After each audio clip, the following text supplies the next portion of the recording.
Hello guys, welcome back to another video today. And today we'll be reviewing the Studio Series Hot Rod. And starting off with the figure. I've always wanted a Hot Rod. In the original Last Night toy line, I never actually saw Hot Rod in stores, the original Hot Rod from 2017. So when I found out that they were going to make a Studio Series version, I knew I just had to have him.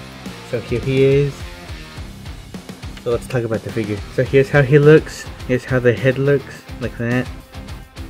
And then he has a gun. We'll talk about his accessories. Well, he don't come with this gun. I actually just have this extra gun that looks like the gun in the movie. Like he don't. That's just a spare gun I have. But this is the actual gun he comes with. So, see, here he is. The stop the time gun, the one he used all the time. You get it.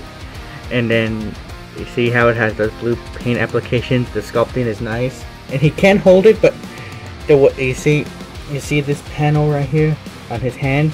He can't really hold it straight. It's kind of crooked. See? So if you don't peg it in all the way and just kind of hold it like that, he can hold it right. So that's how he looks.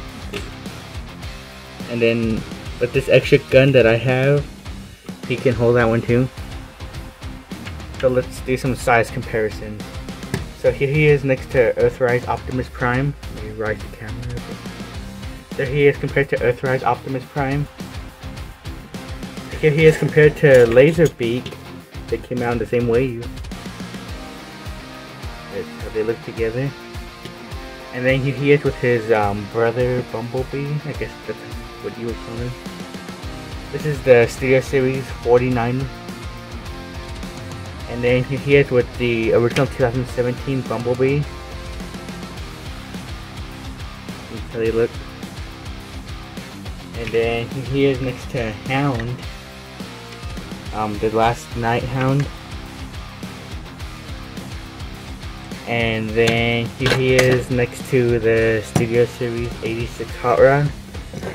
And you can tell they come from very different times. So that's how they look. Here he is next to the original the last Transformers The Last Night Crosshairs. And then here he is next to Drift from 2017, The Last Night. And then here he is with the Studio Series Cogman. And that's how they all look beside him. So let's talk about his articulation.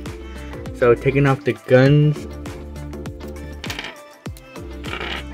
his legs can go forward this far. His feet has ankle pivot, and they can go all the way up like that. And they can't really go back. His knee can't really bend back because of this wheel right here. But even though that's how he looks, he can still really pose. He can hold himself up on one leg. His arm can go all the way around and go out. It can bend in like that. He had his individual wrist can bend. His head can look up and look down. And it can go all the way around if you want it to. And that's how he looks. And then he has the doors on the back. But for a deluxe class, I think he's really poseable. So that's mostly it in robot mode. He does look really cool. He looks very accurate to how he looked in the movie. And he can look right at the camera. And that's how Hot Rod is. I think he's really in scale with Bumblebee. So now into the transformation.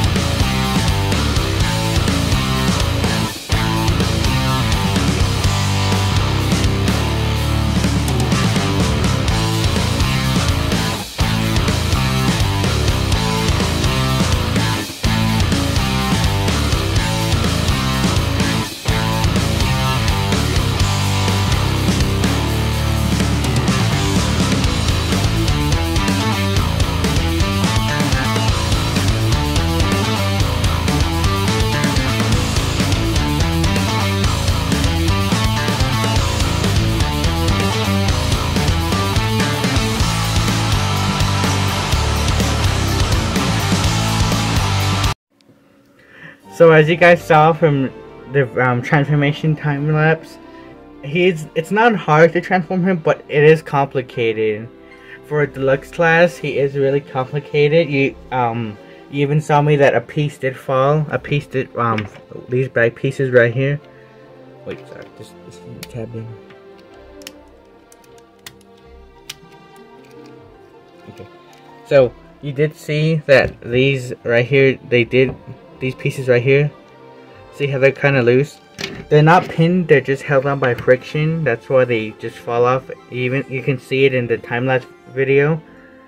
So here's the car mode, and it is an official Lamborghini. So there's the logo right there. Here's the car, the back of the car, the side, the top. Mine does have a stress mark right there, but that was right out of the box. So here's how he looks. He rolls good, but my desk won't let him roll freely. So there's Hot Rod. Let me put the camera down. So here's Hot Rod. Here he is next to Cogman. And you can see Cogman is bigger. So that's how they look together. I think they look cool together. Here he is next to Drift.